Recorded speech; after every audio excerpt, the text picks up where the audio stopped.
Kelly's passion is surfing. My passion is horseback riding. Nothing was going to match that. Nothing was going to be as fun as that.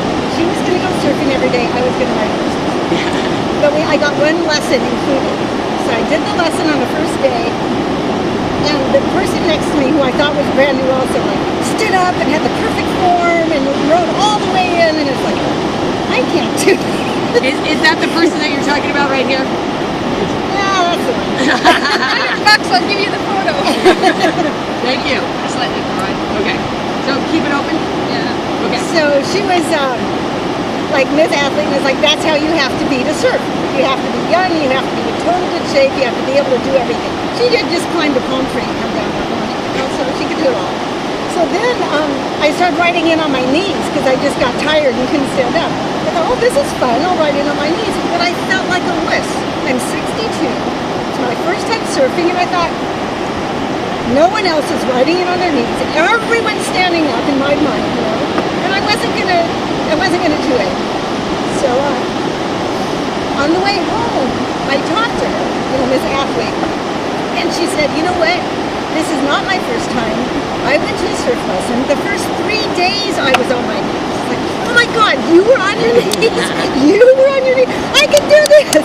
And then I talked to another girl who was really good and really young and really fit, and she said this is her 10th lesson, and she's never stood up until this one. And it's like, well, shit, not so bad. Yeah, yeah. So I thought, I'm going to give it another try.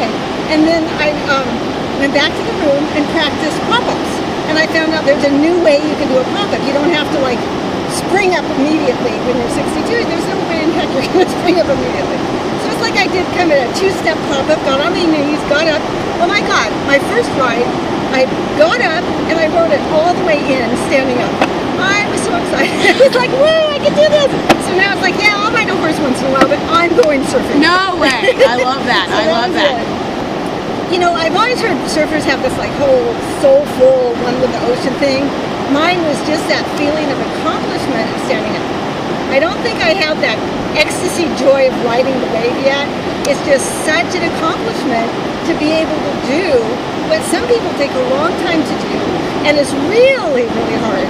When you watch people that are good, it looks so easy, and it's so hard. But yet when you do it, I mean, my God, you've just really accomplished something. And that in itself is the motivation to keep going. Yeah. And I told Kelly when we get back, because we live in Southern California, in Long Beach, I want to surf, I want to go out there, I want to, do whatever. She's got like 6 boards, so she's got all sizes. And yeah, I want to keep it up. My girlfriend and I in high school, she had a convertible. My brother had a Velzy surfboard.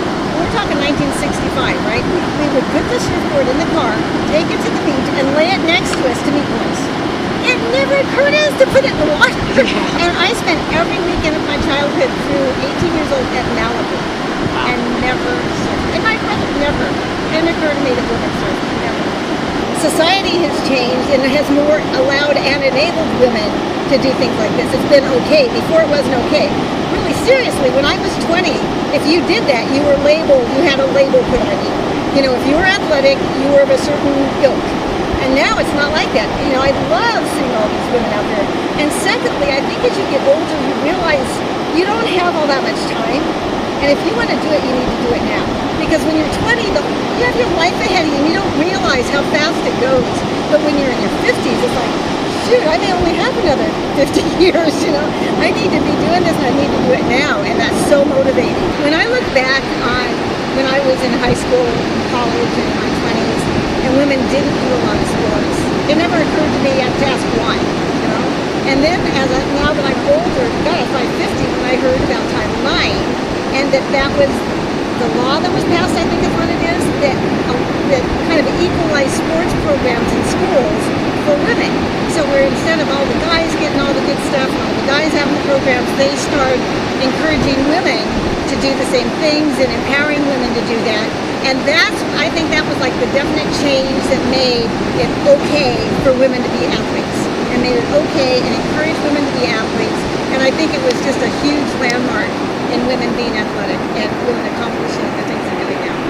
And it's never, 62, it sounds old and sometimes it feels old, but it's not. If you're in halfway deep, and I've got a bad knee and a sore neck and whatever, and Yeah, it doesn't stop me. Nothing, there's ways to do everything if you just want to. And that's what keeps you young. Learning new things mentally and physically is what keeps me young. I agree. And I will be so young for my whole life. So I started riding horses in my 50s, surfing in my 60s.